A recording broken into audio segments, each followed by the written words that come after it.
Salut tout le monde, en fait. Du coup, j'espère que vous allez bien. Bienvenue sur ma chaîne YouTube. Ça fait vraiment longtemps et effectivement, je date un peu beaucoup. Mais aujourd'hui, on se retrouve avec une invitée de qualité en fait. Voilà, c'est comme ma soeur, c'est ma copine de l'église. Du coup, je te laisse te présenter carrément en fait. Fais comme chez toi. Voilà. Bon bah salut, moi c'est Anaëlle, j'ai l'âge que j'ai, bref.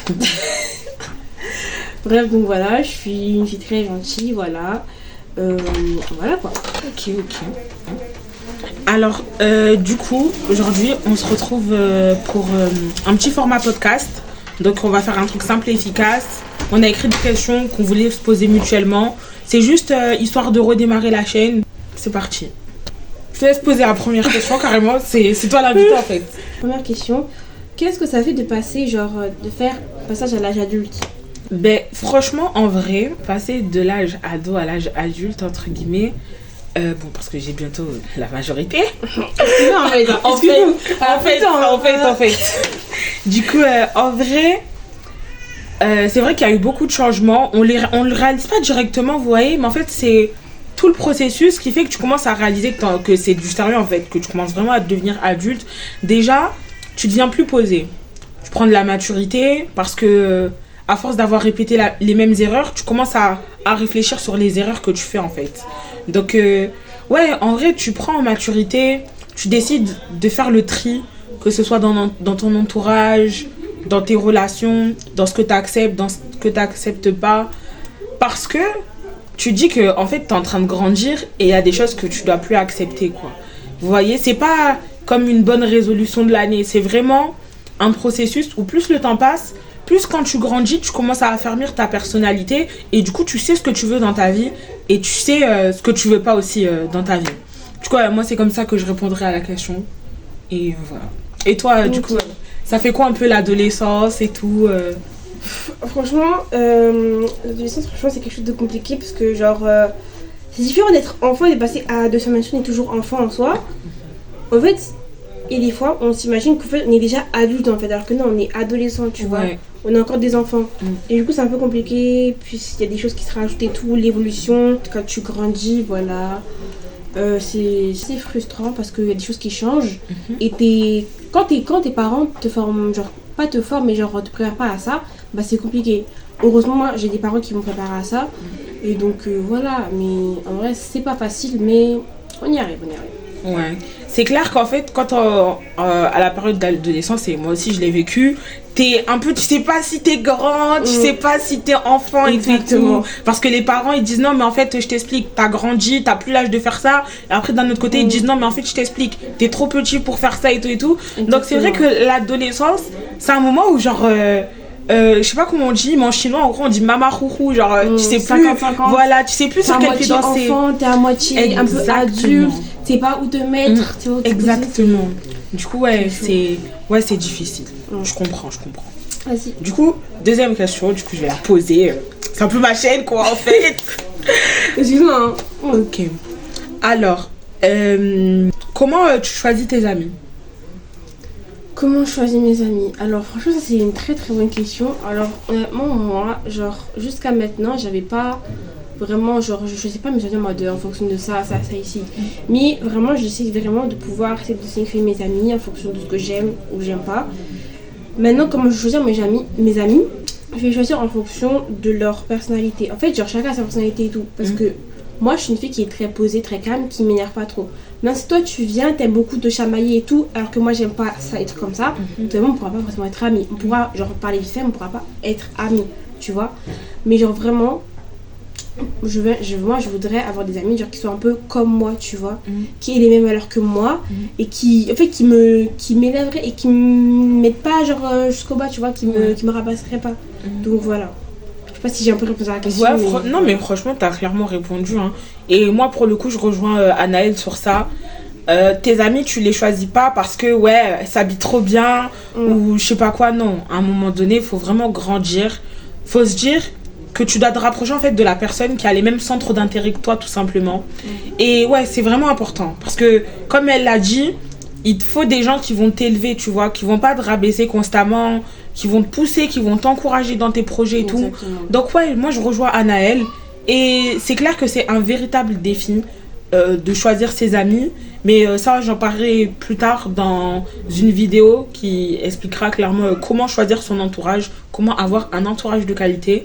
Parce que tout ça, c'est dans mon projet en fait. Tout ça, c'est dans mon projet, c'est dans ma vision des choses, ma vision du monde et tout et tout. Donc, ouais, on en parlera plus tard. Mais en tout cas, c'est bien d'avoir commencé à aborder le sujet maintenant. Et voilà. J'aimerais aussi rajouter un des trucs. Maintenant, si t'es chrétien ou bien t'es musulman, genre en fait, et aussi, même si genre t'as une amitié chrétien-musulman, même si il est musulman, c'est bien qu'il y ait aussi qui te projette dans ta vie de foi, tu vois, c'est bien aussi qu'ils te soutiennent. Si t'as des amis qui te rabaissent parce que tu es chrétien ou que tu es musulman, c'est pas des vrais amis, je suis désolée.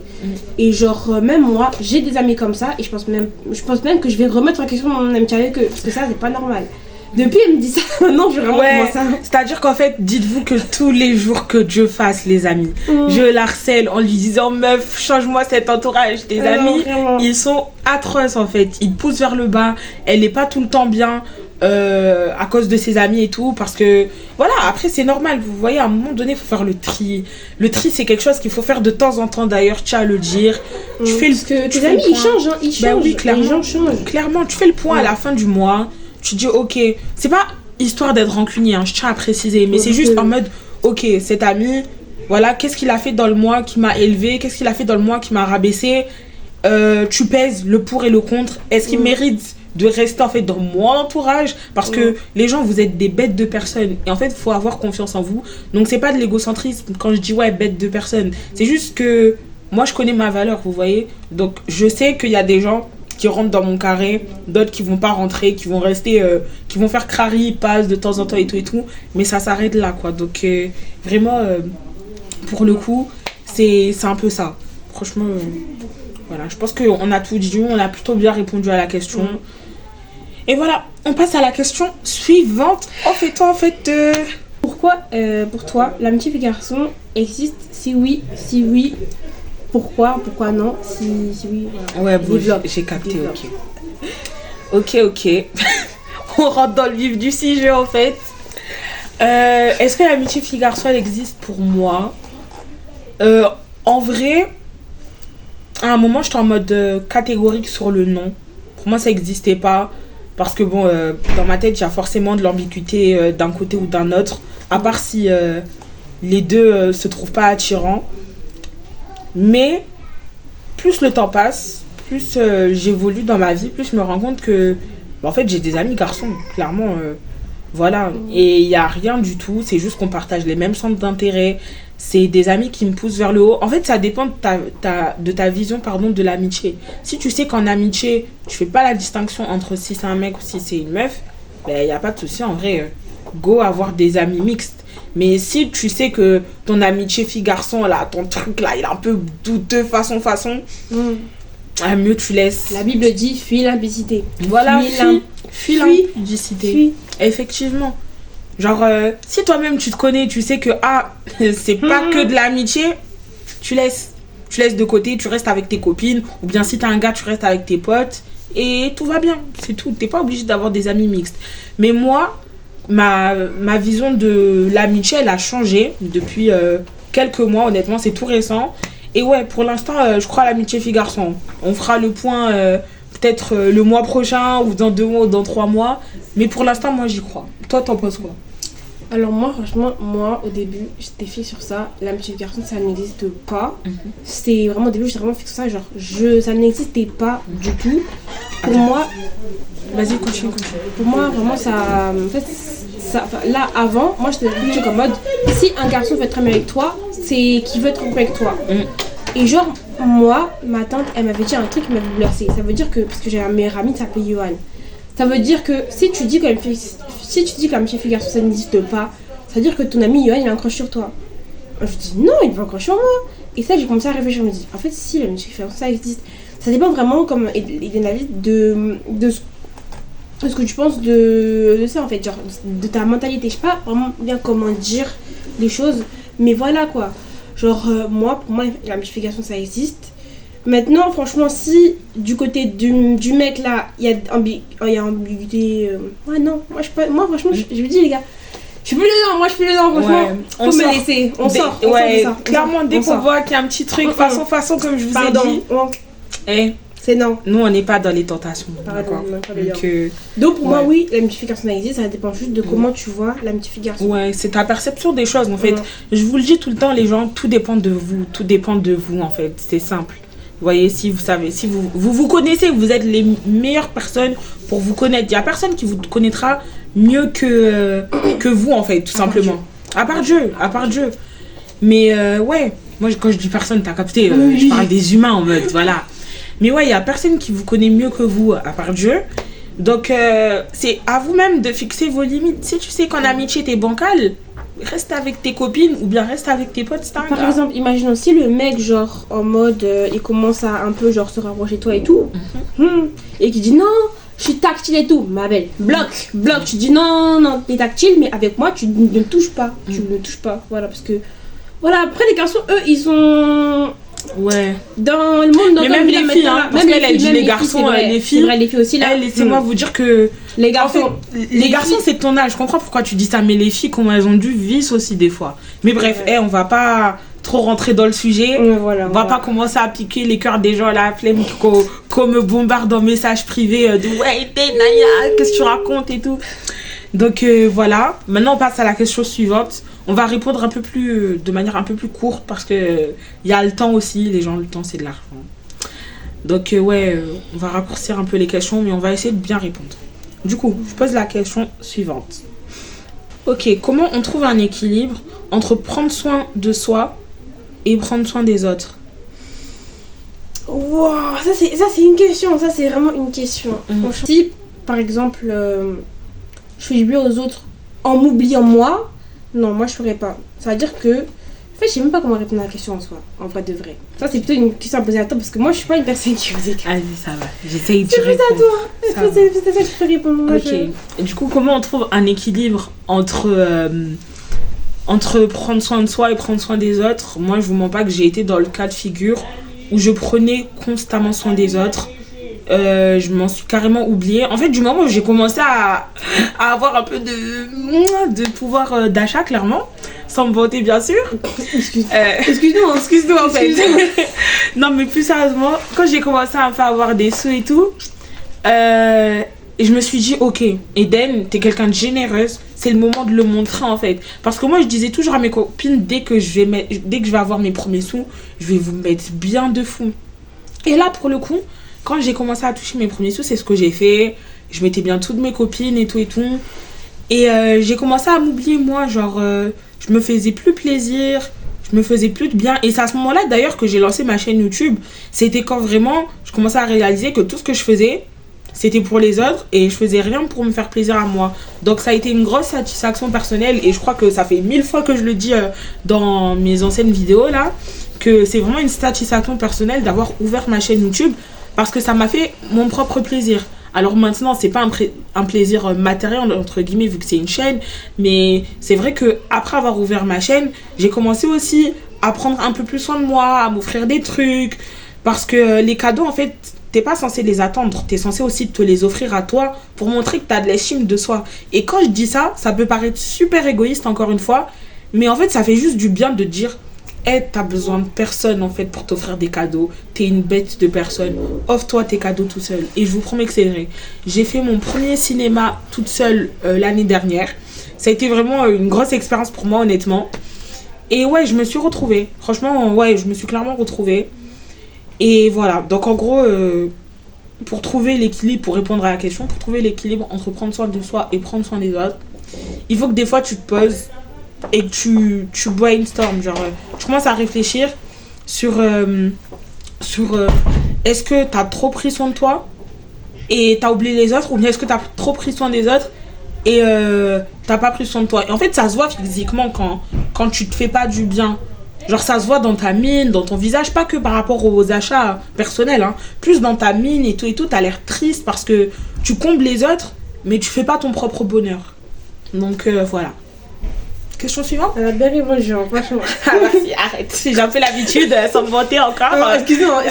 T'inquiète. Alors, ça c'est une question un peu personnelle. Bon, okay. Voilà. Qu'est-ce qu'une lycéenne pourrait donner comme conseil à une collégienne? Ok. Déjà, en vrai, je sais pas dans quel lycée tu seras plus tard, mais reste focus en vrai sur tes études. Et je te promets que c'est le genre de conseil que mes parents m'ont donné et que j'ai pas pu suivre directement parce que je voulais trop avoir une vie sociale et tout et tout. Mais je te promets que des fois, maintenant, je le réalise sérieusement que ouais, en fait, mes copines, je les calcule beaucoup, c'est mes meilleures amies, certaines. Mais elles, les études d'abord, parce que c'est ça qui fait ton avenir. Et en fait, quand tes parents, ils te disent, concentre-toi sur les études, c'est pas parce que ils veulent pas que tu aies une vie sociale. C'est parce qu'ils savent qu'en fait, tes études, elles déterminent ton avenir. Ton niveau de concentration sur ce que tu fais, ça détermine ton avenir. Si tu es quelqu'un... Ok, du coup, ça a coupé. Mais si tu es quelqu'un en mode, tu t'en fous de tout et tout et tout, ben forcément, plus tard, tu auras un travail à l'image, en fait, voilà, à l'image de ce que tu veux faire. Enfin, de ce que tu as fait avant. Je sais pas si vous voyez ce que je veux dire. Mais ouais, en gros, tout ça pour te dire, ça, c'est un de mes premiers conseils. Reste focus sur tes études. Tes amis, t'as beau rigoler avec eux et tout et tout. Quand tu te retrouves au contrôle, t'es seul face à la feuille. Il n'y a aucun de tes amis autour pour t'aider et tout et tout. À part si tu triches. Moi, je juge pas. Voilà. Mais ouais, quand il y a des contrôles et tout, t'es vraiment seul face à toi-même. Et face à l'implication que t'as donnée avant pendant les révisions. Donc ça, c'est le premier conseil que je pourrais te donner. Et le deuxième, c'est vraiment juste, en vrai, sois toi-même. Je vous promets, les gens, moi, j'ai été une bouche-trou pendant toute mon enfance. Je suivais les autres. Je m'étais donné une personnalité, là, un petit genre trop gênant. Parce que je voulais rentrer dans le lot. En fait, mais après, j'ai réalisé qu'en fait, en étant moi-même, ben, en fait, c'est les gens qui viennent à moi parce qu'ils aiment ma personnalité. Ils aiment pas la Eden que je veux montrer que je suis. Non, ils aiment la Eden que je suis en réalité.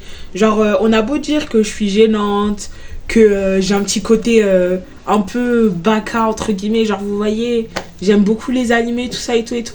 Ou même pour ce que je suis, en fait. Ou même pas pour la Eden qui faisait semblant de s'intéresser au top modèle, aux trucs comme ça et tout. Ou même pour ce que je suis et c'est tout. Et moi, ça me va, franchement. Donc, moi, étant passée par un collège comme toi, du coup, je me dis que c'est un défi que tu peux avoir. Donc, c'est pour ça que je te conseille sérieusement de rester toi-même quoi qu'il arrive, tu vois. Et voilà. Affirme-toi. Ok. Merci, j'en avais besoin. Ok, passons à la prochaine question. Ok, comment t'affirmes au quotidien ton identité en Christ? Parce que nous, il faut savoir qu'on est chrétienne. Là, d'ailleurs, on filme un peu dans l'église. On est à l'église, là. Ouais, on filme dans l'église. Merci pour les locaux de nous accueillir.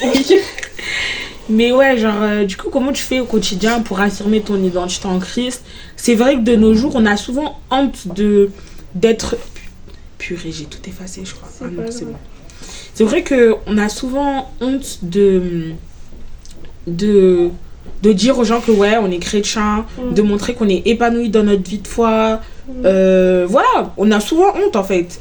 Et maintenant, comment on fait pour affirmer notre identité en Christ dans notre vie de tous les jours? Et du coup, je te pose cette question. Alors franchement, moi, déjà, prier, c'est important. Prier pour vraiment que tu n'aies pas peur de ça. Moi, au début de l'année, j'avais aucun problème. J'avais vraiment aucun problème sur ça et tout. Après, quand j'ai commencé à me faire des amis sur la classe et tout, ils ont commencé justement, parce que moi je pose des trucs chrétiens et tout sur mon statut WhatsApp, Snap et tout. Et du coup, moi au début j'avais un peu honte, je commençais un peu à arrêter sur les trucs chrétiens. Parce qu'en fait, je me disais, ouais, Anna, elle, toujours trucs chrétiens et tout, toujours les trucs chrétiens, ok. Toujours les trucs chrétiens et tout, Anna, tu veux pas changer un peu et tout? Au bout d'un moment, je me suis dit, genre, ouais, j'avoue, je devrais un peu arrêter et tout, de changer, trucs comme ça et tout. C'est. Voilà, mais au final, je me suis dit en fait que non, en fait, j'ai pas à changer. Et même à table, un moment, on était à la cantine, et un de mes potes, il me dit, oui, Anaël, je veux pas changer un peu de trucs chrétiens, ouais, c'est chiant et tout. C'est chiant, je peux pas un peu arrêter. Moi, clairement, je lui ai dit, je vais pas passer par un chemin. Écoute, t'aimes pas mes vidéos, tu regardes mes vidéos. Point final. tu ne regardes pas mes vidéos. Si tu n'aimes pas, tu ne regardes pas mes vidéos, tu swipes mon statut. Bon, au final, là, je m'étais vraiment bien énervée, mais je m'étais vraiment retenue, hein, parce que la colère, elle était en moi. Là, la colère, elle était là, mais bon, je me suis retenue. Bref. Et même, on m'a donné un surnom. On m'a dit j'étais jésusienne. J'étais jésusienne. Mais ouais. Je te promets, quand je vous dis, franchement, j'ai des amis douteux. Des amis douteux. Bref. Donc voilà, franchement, du coup, n'ayez pas honte en fait. N'ayez pas honte d'être chrétienne. Même, c'est une fierté d'être chrétienne en fait. C'est une fierté. C'est une des plus grandes fiertés au monde, je pense. Vraiment, d'être chrétienne, c'est une des plus grandes fiertés. Vous voyez, par exemple, les musulmans, eux, ils se cachent pas. Pourquoi nous, maintenant, nous devrions nous cacher, nous qui avons la vérité, nous qui avons la vérité et la vie, pourquoi nous devrions nous cacher? Non, non. Si t'aimes pas mes statuts de chrétien et tout, tu passes. Tu passes ton cœur à la haine. S'il te plaît, les gens, n'oubliez pas que ma chaîne, elle est pour tout le monde. Je tiens à préciser. Oui, elle est pour tout le monde. Ouais, elle est pour tout le monde. Ma chaîne, voilà, elle n'est pas encore concentrée sur ma vie de foi pour l'instant. Voilà. Peut-être que je ferai une chaîne secondaire sur ça. Donc, apaise ton cœur. Désolée, population. Mais ok. Du coup, ouais. Pour terminer sur cette question, je voulais dire que franchement, Anaëlle, moi je lui ai posé cette question parce que c'est vraiment une personne que j'admire pour le fait qu'elle n'a pas honte d'affirmer son identité en Christ, de crier sur les toits entre guillemets que voilà, elle a la foi et que genre elle kiffe sa vie de foi, elle kiffe sa relation avec Dieu et tout et tout. Du coup, c'est pour ça que je lui avais posé cette question. Maintenant, on peut passer à la question suivante. Ok, alors ça tourne toujours sur un peu sur Dieu et tout. Comment on parle de Dieu à notre entourage? Ok, comment on parle de Dieu à notre entourage? Ben, en fait, c'est une super bonne question. Pour moi, et je vais faire court en vrai parce que le temps tourne, clairement. Pour moi, on parle de Dieu à notre entourage par nos actions. Parce que, en fait, je sais pas si vous comprenez ce que je veux dire, mais il suffit pas aux gens de dire que tu es chrétien pour parler, enfin pour que les gens ils s'intéressent à Dieu. Il faut aussi que tes actions elles témoignent de ta chrétienté, de ta vie de foi tout simplement, parce que j'inclus les musulmans dans ça aussi. Il suffit pas de dire que ouais, t'es croyant. En fait, show me en fait, show me tout simplement. Montre-moi que t'es chrétien par tes actions, parce que t'es chrétien, mais par exemple tu vas à gauche, à droite et tout pour faire n'importe quoi. Voilà. Ça, c'est pas une bonne chose. Vous voyez, c'est vraiment pas une bonne chose. Après aussi, ça se travaille. Hein. Ouais, non, mais ça se travaille. Mais juste pour répondre à la question, pour montrer par tes actes vraiment témoignent de ta vie de foi. Tout simplement. En tout cas, c'est comme ça que t'attires les gens à Dieu. Parce que les gens, quand tu vois en fait que t'attires que le positif, qu'il y a que des bonnes choses qui se passent dans ta vie, ils vont être en mode mais waouh, mais qu'est-ce qui se passe dans la vie d'Eden? Moi aussi, ou bien qu'est-ce qui se passe dans la vie d'Anaëlle? Moi aussi, j'aimerais trop avoir une vie aussi épanouie qu'elle. Elle a l'air super heureuse, elle kiffe, elle a que des bénédictions et tout. Donc voilà, on passe à la question suivante. Je devais te poser la question. C'est quoi tes projets dans la vie, genre pour plus tard? Moi je dis dans la vie, hein, mais elle est petite, donc qu'est-ce que tu dois faire plus tard? Comment tu te projettes et tout? C'est quoi tes projets? Que ce soit au niveau du métier et même au niveau des passions que tu veux faire. Hein. Alors franchement, moi, en fait, il y a quelques jours, j'avais un peu analysé ce que j'aimais faire et quel métier collait bien à ce que j'aimais faire. Donc, soit, je voudrais être avocate ou bien une psychologue. Vu que j'aime bien régler les problèmes des gens, je sais pas si je veux faire des études de psychologie ou bien peut-être faire du commerce. Okay. Ou bien de la communication, ça dépend. Okay. Et donc voilà. Après, comme projet, j'ai pas vraiment de projet. Peut-être le seul projet que vraiment j'ai à cœur, c'est pouvoir vraiment aller évangéliser une personne sur les réseaux, développer mon réseau sur TikTok. Que sur TikTok, parce que vraiment sur les autres réseaux là, c'est pas vraiment des autres, bref. Okay. Donc juste améliorer mon réseau sur TikTok et puis voilà quoi. Ok, ça va. Maintenant, moi j'ai une question à te poser. Ok. Comment faire pour aboutir ces projets et quels sont les outils qu'on doit avoir pour aboutir ces projets en fait? Ok. Du coup, en vrai, comment faire pour aboutir ces projets? Ben c'est simple. t'as un projet, tu te fixes sur ce projet et t'as que ça en tête. Vous voyez, y a des moments en fait, t'es pas censé te disperser et tout. Si tu vois à l'heure où tu regardes la vidéo que t'as un projet en tête qui prend la poussière, tu me coupes cette vidéo là, t'arrêtes de la regarder et tu vas commencer à te renseigner sur ton projet. C'est tout. Moi, c'est comme ça que j'ai fait. Encore une fois, le plus grand projet que j'ai eu depuis, c'était ma chaîne YouTube. Maintenant, j'ai un autre projet. C'est commencer vraiment à un peu élargir mes capacités d'influenceuse sur Insta et TikTok. Mais mon premier grand projet, ça a été ma chaîne YouTube. Et en fait, il y a eu trop de facteurs qui ont fait que j'ai retardé. D'abord, j'étais un peu gênée, genre j'avais honte du jugement, j'avais peur et tout. Et après, quand j'ai sauté ce stade de peur, je trouvais toujours des excuses pour pas lancer cette chaîne à base de ouais, il me manque une caméra, ouais, j'ai pas la qualité, ouais, il me manque une ring light et tout. Mais en fait, mon pote il m'a dit, mais Eden, tu sais que vraiment, jamais tu sortiras ta vidéo YouTube, jamais tu auras une chaîne YouTube si tu continues à faire ça. Il m'a dit, prends ton téléphone, tu te poses, tu parles, tu fais des cuts, tu postes la vidéo et basta. Et c'est ce que j'ai fait. Et au final, mon projet, il a été abouti. Alors certes, je fais pas plein de vues, vous voyez, mais en tout cas, je fais ce que j'aime et c'est vraiment ça qui me fait plaisir. Donc ouais, pour faire un projet, il faut que tu restes focus sur ça. Il faut que tu arrêtes de te donner des excuses. Il y a toujours des bonnes excuses et tout. Par exemple, si tu veux te lancer dans le commerce, tu as 1 euro. Au lieu de dépenser tes 1 euro dans un paquet de bonbons, t'économises parce que c'est super facile d'économiser. Entre les anniversaires, les tatas qui te croisent et qui te donnent de l'argent, ou bien toi qui trouve un petit job en mode du babysitting ou quoi, c'est tellement facile d'économiser. Donc ce que tu fais, c'est que tu mets tes sous de côté et tu commences à investir dans tes projets, quoi. Donc voilà, c'est vraiment comme ça qu'on réalise nos projets, qu'on atteint nos objectifs. Et arrêtez de vous donner des excuses. C'est le moment ou jamais de vous lancer. Là, en plus, on est en janvier 2025. Donc, vraiment, lancez-vous, quoi. Et du coup, la question, c'était quoi? C'était quels sont les outils pour aboutir à nos projets. Ok. Du coup, déjà, l'outil principal, c'est la confiance en soi. C'est sûr que si tu n'as pas confiance en toi, tu n'aboutiras jamais tes projets. En tout cas, moi, je le pense sincèrement. Tu décideras toujours au final de les abandonner. Et ouais, tu n'aboutiras pas tes projets, quoi. Donc vraiment, l'outil principal, c'est la confiance en soi. Maintenant, un autre outil, c'est l'argent. On ne va pas se mentir, il te faut de l'argent pour tout projet. Pour tout projet, même ma chaîne YouTube, là, je suis en train de coffrer pour améliorer la qualité, acheter une caméra, j'ai une ring light, mais ça suffit pas. Donc voilà. Et ouais, il te faut des sous. Donc arrête de dépenser ton argent dans les vêtements, dans la bouffe et tout. Si tu sais que tu as des projets qui prennent la poussière, économise tes sous pour des vrais trucs, quoi. Parce que les projets que tu fais et que tu réalises, c'est une satisfaction personnelle. Vous voyez? Si tu fails un projet, c'est pas grave, t'apprends et ça te fait des leçons de vie.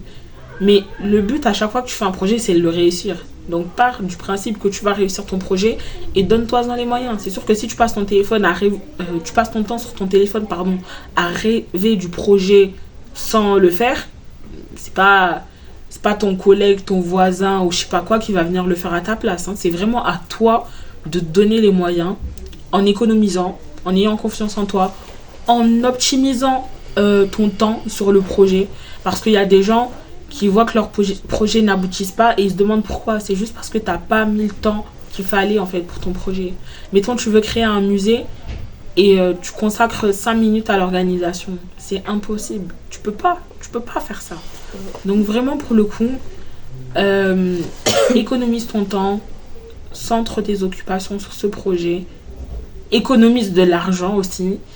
Et tu vas voir que tous tes projets vont réussir en fait. Il suffit juste de ça, c'est juste des petites clés et confiance en toi. Et voilà quoi, ça va le faire. Ouais, c'est vrai. Alors moi, j'ai rajouté juste une petite chose. Recommander aussi tes projets à Dieu. Parce que parfois, tu as des projets que tu veux aboutir, mais c'est pas le projet que Dieu a prévu pour toi en fait. Donc recommande d'abord tes projets à Dieu. Si Dieu veut que tu fasses ça, tout va se passer si tu recommandes toi à Dieu. Mais s'il ne veut pas que ça passe comme ça, ça va pas ça va aboutir. Donc voilà, c'est ça le conseil que je donnerais en plus, c'est aussi de genre recommander ça à Dieu. Ouais, c'est vrai, j'ai oublié d'en parler et c'est vraiment le premier truc auquel j'aurais dû penser parce que tu dois d'abord passer par Dieu avant de faire quoi que ce soit. Tu te lèves, si tu pries le matin, c'est pas parce qu'on te dit de prier, c'est pas parce que c'est éthique et tout et tout. Tu pries le matin parce que le but c'est quoi? C'est de recommander ta journée à Dieu. Tu peux pas commencer un projet, une journée, quelque chose sans Dieu en fait. C'est impossible. Sinon ça va fail. Tu dois toujours marcher aux côtés de Dieu. Si tu veux le devancer, si tu veux être derrière lui, c'est pas possible. Sois toujours aux côtés de Dieu. C'est vraiment important. Donc ouais, vraiment merci d'avoir complété Anaël pour le coup. Parce que en fait, pour moi, ça semble tellement logique que j'ai pas pensé. Mais c'est vraiment la première chose à laquelle tu dois penser. Parce que t'auras beau avoir confiance en toi, comme je disais. T'auras beau avoir l'argent qu'il faut. T'auras beau être focus sur le projet. Si t'as pas Dieu, ton projet, il va échouer en fait. Il va échouer. Et même s'il réussit au début, par la suite, il va échouer. Ouais. Et même si tu commences à gagner 1 million d'euros, tu vas perdre 2 milliards carrément parce que tu n'auras pas avancé avec Dieu. C'est tout. Parce que parfois, en fait, je le redis encore, les projets que nous avons, c'est pas les mêmes projets que Dieu a pour nous. Et il faut aussi toujours te dire que les projets que Dieu a pour nous sont meilleurs que les projets que nous avons pour nous. Effectivement, ouais. C'est vrai. D'ailleurs, il y a un témoignage qui était que j'ai vu la semaine dernière. Enfin, que j'ai vu, que j'étais à l'église pour le premier culte des jeunes. Et en gros, la dame, elle disait, c'est quelqu'un de l'église qui disait que, ouais, genre, elle avait un projet, pas dans le social, mais dans un autre truc, je crois, dans la médecine ou quoi. Mais que Dieu, il lui a dit, j'ai d'autres projets pour toi, en fait. Donc, en fait, elle a vu toutes les portes se fermer derrière elle pour le projet qu'elle avait de base. Et toutes les portes pour le social, parce que Dieu lui a dit qu'il la voyait dans le social. Donc, toutes les portes dans le social se sont ouvertes, mais comme ça, genre, vraiment. Pardon. Mais genre, vraiment, c'est vraiment puissant, en fait. Parce que sans Dieu, tu peux pas avancer, encore une fois. Donc, voilà. Allez, voilà. Ok. Ouais, franchement, c'est la fin de cette vidéo. Ça m'a fait... pardon, la fatigue. Avoir parlé quasiment 1 heure non-stop, là, c'est une dinguerie. Vraiment. Du coup, c'est la fin de cette vidéo. Merci d'avoir regardé. N'hésitez pas à vous abonner, liker, partager. J'ai oublié de le dire en début de vidéo. Vous appuyez sur la cloche bleue pour recevoir les petites notifications. Ça m'a fait super plaisir de t'avoir sur ma chaîne, Anaël. Ouais, moi aussi. Ouais, franchement, plaisir. Je pense que vous la verrez un peu souvent. Déjà, il faudrait que je poste cette vidéo. Vous me connaissez, moi et ma ponctualité. Ça va faire depuis l'été que j'ai pas posté de vidéo. J'ai pris plusieurs mois de petits congés alors que je venais à peine de me lancer. Mais j'avais d'autres choses à gérer. Il y avait clairement ma relation avec Dieu. Parce que vous verrez dans les premières vidéos. Et vous verrez dans les premières vidéos que je parle pas trop de Dieu. Pourquoi? Parce que en fait à ce moment-là, j'étais pas trop dans ça en fait. J'étais pas trop dans ça. Et je me suis vraiment retrouvée pendant les vacances. Et j'ai arrêté la chaîne parce que j'avais besoin de me ressourcer en fait. Du coup, ouais, franchement, la fin de vidéo la plus longue du monde. Donc, je pense qu'on va s'arrêter à là. Ouais, voilà. Abonnez-vous, likez, partagez à vos amis et vos proches. Voilà. Ouais. Bisous tout le monde. En fait.